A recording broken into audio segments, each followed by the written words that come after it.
里面的营养成分，所以必须要有一个很特别的方式，然后他做到了，因为他们有研究了这一个专利，也就是远红外线结晶的技术，把所有的这些最宝贵的营养的富具营养价值的这些神奇的这些水果植物，用远红外线结晶的技术把它冰存起来。好，那完全不会流失任何的营养成分。这一个技术是全世界独一无二的。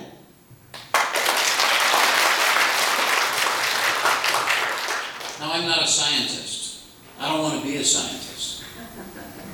我个人我不是科学家，我也不想成为科学家。But as I went to the people who were the scientists and I said, I want to put this in it, I want this in it, I want this in it, they were astounded. They were shocked. They said, how did you know all of this combination would do so much good for the human body? 他所谓指的科学家，也就是说这个生物研发的专家就是那些我们讲的那些博士等等的那么生化的这些，那么他就召集了他的这个R&D 的 people， 就是我们讲的研发团队，那么他就跟他们讲，我要把这一个所有这些成分所有的怎么样就是比例来做一个综合的一个配方。那么当时呢，这一些科学家们呢都非常的惊讶，他们说：“你怎么会知道说这一个东西配上这一个会产生这么强的这一个东西？”我举一个例子，一氧化氮，我加一下，不是他说的，为什么甜菜根碰到婀娜多，它会3烯酸乙醇会刺激这一个甜菜根，会让一氧化氮释放到最大的效果？你怎么知道的？他们就很惊讶。那因为我们老板已经在过去的30年里面带了很多的健康食品，都非常非常的好那这一个食品是他在30年里面的经验里面最棒的、最强的。他说比任何以前的都要强上几10倍以上。好。I didn't know, but when we were mixing in South America, that's what really worked for me. 那他觉得说，在南美洲的时候，这一个他试的时候，他是觉得说非常的强，对整个体力。可是其他的部分，他一定要让这个报告出来。So we now had found a way to take the fruit when it was at the right portion, when it was at its optimal nutritional level, that we could process it and keep it better than fresh. 那现在呢？因为我们已经知道，我们要用这个专利的科技来把这一些植物当它在最成熟的这个时间段，我们把它采摘，然后用我们这个技术直接把它做成晶体。So now we took it, we put it in a packet, and I started to drink it again, and it gave me that same energy, that same freshness, and I knew that it was going to be great. 然后当我们把它结晶完以后，也就是说它是一个晶体了。那我在把它服用下去的时候呢，我的感觉跟我在南美洲吃的那个新鲜的时候是一样的，而且感觉更 power。所以我就知道，这个将会在我们的健康的、我们的保健的、这个我们的营养的、我们的这个很大的这个健康市场，会带来非常大的效果。And for me, it seemed to turn back time at least 20 years for me in energy level. 让我感觉喝这个金宝就是那时候已经出来的这个产品。我觉得好像差不多时光会回溯，我会觉得体力跟20年前的我的体力是一样的。And so my friends were telling me, Bryan, you should get back in the industry. You should share this with the world. And I said, no, I've done that before. I don't want to do that. And they bothered me again and again and again. I keep telling them to go away. How again?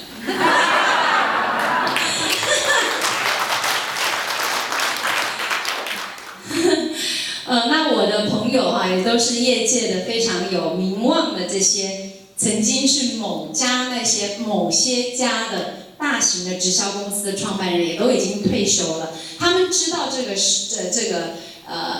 这个配方已经出来，那他们也试了，然后他们就觉得太强了，所以他们就开始一直去烦他，叫他说 ，Bryan， 我们应该要把这一个再带到市场，我们要重新再创建，你应该要重新再创建一家公司啊，这么好的产品。他说哦，不要，我已经退休了，我真的不想再回去这个市场，因为会很辛苦的。可是他们就不放弃，他们就一直去烦他，然后他就说：“你们不要再烦我了，我不会再出来的，因为我觉得很累，你们很讨厌呢。” And during this process, as you know, my background was government relations, and so I had dinner with President Bush of the U.S., Korea, and a few others that are up here that I met with, and I got a call from the ambassador's office from Cambodia.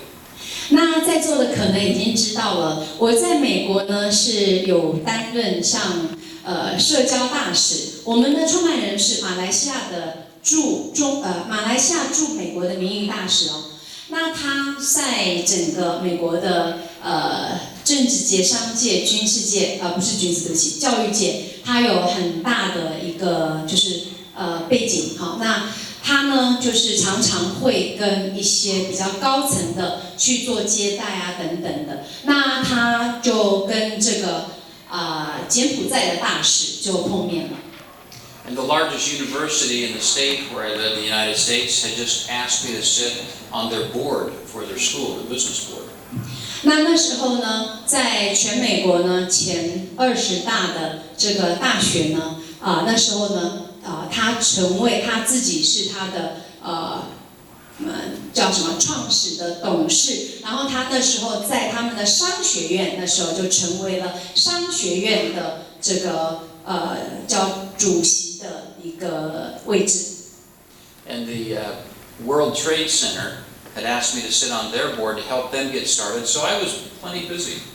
那时候呢，世贸呢，它也是世贸中心呢，它是最原始的创始人哈。那时候他自己在世贸，他也是创始董事，所以他其实是非常忙的，所以他真的没有办法去调配这些时间呢。Now remember, I was retired, and retired people are supposed to sit back, put their feet up, and watch TV. 那你们要记得，我已经退休嘞。退休的人是不是应该就这样坐在那里很悠闲的，然后把脚翘起来，然后就看电视啊？ So I went to this reception and listened to the ambassador talk about U.S. relations with Cambodia, and then afterwards there was a luncheon. 所以呢，我们在一个宴会里面呢，就是这个我们就听了这个柬埔寨的大使呢跟我们讲了他们的那边的状况。 And I was sitting there, and of course, whenever I went to these functions, they would sit the ambassador right here, and they would say, Bryan, would you please sit right here? And I said to them, why do you always make me sit next to the ambassador? And they said, all the other academics are boring. They want to talk to you. 每次呢，在任何的这种场合哈，在宴会啊等等这些很重要的场合里面呢，他永远都会被安排在。 就是最一个重要的位置，因为他要协助很多人去回答很多的问题，跟帮他们处理一些事情。那他就是跟他们开玩笑，你们为什么老是把我非要排在这种位置？那他们就说哦，因为学术界的或者说很特别的这些那人物都是非常的无聊的，非常的 boring， 就是非常的无趣的。那你是最 开心最好玩的，所以我们必须要你在这边跟我们一起坐在一起，所以他就跟他们都是直接的，有任何的问题，他们都会请他看有没有办法，因为那些都是从国外来的一些人士，而且都是代表那些国家住在美国那些。And so as I was sitting there talking to the ambassador, he asked me this question, and I was very surprised, because he said to me, He said to me, the microphone is gone. I was visiting with the ambassador, and he asked me a very critical question. He said, Bryan, why did you bomb my country? I was shocked. I said, I didn't bomb your country. 那个大使啊，那个柬埔寨大使就坐在他旁边，直接就问他说：“布莱恩先生，你们为什么要炸我们的国家呢？”他说：“我没有啊，很诧异的说我没有炸你国家。” And I said, as far as I know, our country has never been at war with you. Why would you ask me that? 他说：“我的记忆里面，我们的国家美国没有去炸柬埔寨啊，我们从来没有跟柬埔寨有过战争。你为什么这么说呢？” What I didn't know was during the early 60s, in the... Okay. In the early 60s, what happened is when the United States was at war in Vietnam, along the border of Cambodia, there was a special trail called the Ho Chi Minh Trail. And the troops would come into Cambodia, walk all the way down, and then come back into Saigon. So what the U.S. government did was they took their big, huge planes. They loaded millions of tons of toe tapper bombs. They call them, they're about this big, and they sit in the dirt. You can't see them. And as troops walk by, if you stand on it, it blows your leg off. And it's meant to be an anti-personnel. Okay? And they had put millions and millions of them in Cambodia. I didn't know this. 我只知道啊，在60年代初期，在美越战争的时候啊，在越南跟柬埔寨他们那边有一个边境哈，那其实有一个通道，那个通道叫胡志明通道。那么在那个地方呢，美军呢放了成千上万的地雷在那边，是因为战争没办法，因为他们必须，因为那是已经进去内陆的战争哈，所以在那整个地方有非常多完全不知道它埋在哪里的地雷。如果有不小心踩到，你的脚就会被炸掉。So he proceeded to tell me that 1 in every 278 people in his country were missing a limb. 那柬埔寨大使说，在他们的国家，278个人里面就有1个人的腿是被炸掉的。这个比率高不高？每278个人就有1个人的腿是被地雷炸掉的。You know that's the highest ratio of any country in the world. 那是全世界最高纪录的，你们知道吗？ And I started to find out why and what happened. He told me an incredible story. Do we have time to tell it? I want to keep on time. No, this is fine. It's not a signal for you to stop speech. Okay, no. Okay. And so he was telling me that he was born as a young man in Cambodia, and his family was very poor. They were rice farmers. 然后呢，他知道说这个大使呢，他是来自一个非常贫穷的这个柬埔寨的家庭。好，那他们家都是务农的。And he went to school to the 3rd grade, and his dad said, "Okay, it's time to stop school, become serious, and help me in the field." 当他读到3年级的时候，他的爸爸就说：“好啦，你长大了，你不用再念书了，你现在开始要在我身边帮我种田了。” And the village he was in, the school teacher came and begged his father and said, "Please let him go to school. He's the brightest boy we have ever seen." 然后那个学校的校长啊、老师都来了，来跟他的爸爸求情说，他是学校里面最聪明的一个人，那最聪明的一个学生，你们不要让他停学好吗？ And you mothers, you know what it is. Dad was, "No, he's working," and mother cried, "Please let him go to school." 然后他妈妈呢就比较支持说让他去读书，所以妈妈就在那边哭，他爸爸就说不行，他就是要去跟我一起种田了，要养家的。So he went to school and he finished his grammar school. 所以他还是后来坚持呢，回去学校，然后他就读了，毕业了，在学校。The number one student, the smartest in all the school was him. 那个他是应该算是一个神童嘛，哈，非常有才华的学生，是最棒的毕业的一个学生。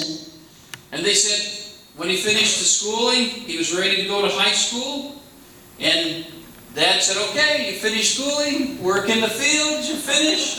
Mother cried and said, "No, more school." But school was a long way away. They had no way to get him there. 那他毕业了，从国中，爸爸又不想让他读书了，那妈妈又在哭的帮他求情。那因为那时候呢，他们的学校是非常非常遥远的。So the village got together and they built him a bicycle. 那时候呢，他们的那个村庄呢，就大家聚合在一起，来组建一个脚踏车。Somebody donated the seat. Somebody found a tire. Somebody found another tire and a chain, and they put it together and they presented it to the family and said, "Now the boy can go to school." Dad was not happy. 那时候啊，那些村庄的人都知道说，因为他是第一名毕业的最聪明的学生，所以呢，他们那些村民啊，都自动的来找到，比如说轮胎、那个踏链，好，那个椅子，因为都是从那些废掉的、不能用的那些，大家都是好去捐一点，每一个部分都捐一点出来，然后把它凑在一起，就变成了一个脚踏车，然后呢就送到他家。他爸爸不高兴。So this young boy, mother would pour some rice in his bag for the week, and he would ride his bicycle a long way, almost a full day, to find where the school was. He would live in a cardboard box by the school, and he would go to school every day. And on the weekends, he would ride his bicycle back for more food. 他妈妈呢，就给他的背包里面装了很多的米饭，白米饭哈。然后他就骑着这个组建的脚踏车去找到了他的这个学校，然后他就住在那个用纸箱做的那个房间的那个盒子里面1个礼拜，然后周末的时候他就骑着脚踏车回去家里，再让妈妈给他多放白米在他的袋子里面，他又可以吃1个礼拜。So he did this for years, and he finally finished his high school, and he was graduating the number one student in the high school. 然后他又在高中毕业的时候，又是第1名毕业的学生。And his father said, "Finally." And the school teacher said, "No, let him go to college. He's got scholarships." 那爸爸觉得说，好了，高中毕业了就可以了吧？那现在就可以帮我的忙了，好，跟我一起去家里种田。那老师说不要让他去读大学，因为已经帮他申请了奖学金了。So he went away to college and got his degree. 然后他就去了大学，然后他就毕业了，好，得到了大学的这个文凭。Now, like all young men, he had his eye on a special little Cambodian girl. 他就像一个所有的最平常的男生一样。那他毕业了，然后他就是有开始喜欢想要交女朋友了。She was sweet and she was kind and that was his sweetheart. And in college they got married. Just right at the end. 所以在有一个女生，她非常的好，非常的乖巧，非常的甜美。然后在大学毕业的时候，他们就结婚了。So life was great for him. He came back to his country. He got a job in the agricultural department. He was making a difference. He just had a new wife. He had a great job. Life for him was fantastic. 那他那时候已经结婚了，有家庭了，有一个非常温柔贤惠的太太，那么自己有文凭，他就回去了他的家乡，要开始一个新的人生。You see, he had hope, and that's the difference. He could see something for him in the future, and he knew he could make a difference. 那这么贫穷的一个孩子，他有这个希望在心里，他知道他要受教育，他要有这一个希望在心里，他一定要让他人生更好，而不是一直在贫穷中度过。But something happened. You see, as this story goes, there was a lot of political unrest in Cambodia. 但是呢，当整个发展下去的时候呢，有一些政治的因素来造成了一些事情发生了。He saw Pol Pot come into power. Pol Pot. Yeah, he was a leader in Cambodia, a terrorist leader. 在柬埔寨呢，有一个恐怖分子的组织叫 Pol Pot。And as he looked out the window, he could see the military troops coming down the street. He was in the government building. 他甚至在这个他们的那个政府的大楼里面呢，他看到了这些军队在外面常常会经过。And if you wore glasses, they would kill you. 如果你戴着眼镜的话， Because it represented Western influence, and they didn't want that in their country. 因为那个时候呢，他们非常的偏激。如果你有戴眼镜，他们就代表好像是西方的，来自一个文明的国家，那他们就不喜欢，他们就要把你杀掉。If you spoke English, they would kill you. If you could read a book, they would kill you. If you wore Western clothes, they would kill you.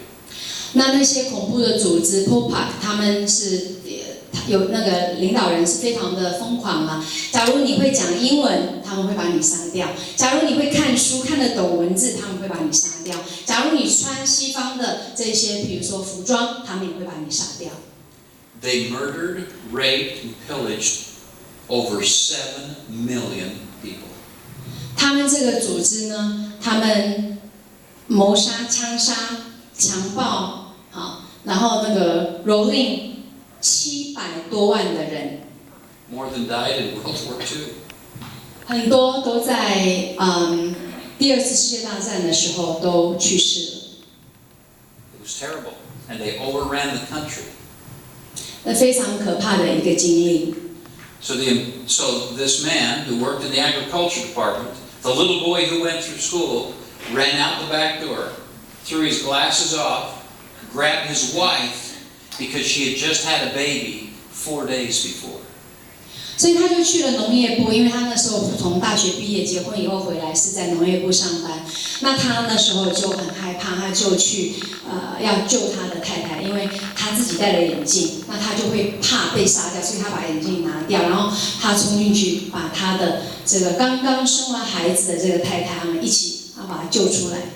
Him and his wife and the baby walked 2 weeks to find the little village he was born in to avoid being killed. 那时候他就带着他的太太跟那个小 baby， 花了2个多礼拜的时间走回他小时候出生的这一个村庄，因为那个地方可能就不会被这一些恐怖组织，因为那个应该是一个内战的部分被杀掉，所以他就找到了他自己的就是出生的地方。They heard terrible stories of what was happening in their country. 那整个国家那时候是非常的混乱的，常常有一些很恐怖的事情发生。Now he was safe, his family was safe, they were all together in this tiny village. No one would find him because they killed every government employee. 那因为大学毕业以后，他不是在政府上班嘛，所以那一个组织他们是要把所有的政府机关单位上班的，我们讲的这边是公务员他们把所有的这些公务员都要杀光光。那因为他躲到了他自己的这个从小生长的这个村庄里面，所以他们就找不到他全家都在一起，都安全的。They emptied all of the schools and the universities and the libraries and piled the books up in the streets and burned them. 他们把学校里面，不管是大学、国中、高中的、小学的那一些校所全部毁坏，然后把书本全部搬出来，在街上当众焚毁。And a few months later, the soldiers came to this tiny little village and they had a list with his name on it and said, "Where is this man?" 几个月以后呢，有一个军队就过来了，那就是有一个名单，他们在找寻，他们还要然后在这个名单里面就有他的名字在上面。And his best friend was standing there, and he said, "That's me." And the soldier turned and shot him right in the head and killed him. 那他的好朋友，因为他们这些就是这叛军就问说这个人在哪里？那他的好朋友就站出来，他的最好的朋友站出来说，这个人是我，我就是这个人。然后他们当场叛军就在他的头上开枪，把他打死了。And they said, "Where's the wife and the son?" Because they were sent there to execute them as well. 那他们其实还是要再继续找到他的太太跟小孩，因为在名单上面这些来的这些叛军的军队是要执行任务，要把他们全家，包括他的太太跟小孩都杀掉的。And they were all standing there very much afraid. And they said, "Oh, she ran off with someone else." 然后其实这个太太跟小孩都在站在那边，都在人群里面。那他们非常害怕。那所以呢，别人就说他们已经走掉了，已经跑掉了。And so the soldiers left, but they would come back every year for the rice, and they doubled the portion that they had to give to the new powerful leader because they had somebody in the village. 那这个叛军他们后来就走掉了。走掉了以后呢，每一年他们都回来去要求更多的这些纳税的征粮，给这一个叛军的政府。You see how blessed you are that you can move about, make decisions and choices, and have great freedom? 你们现在觉得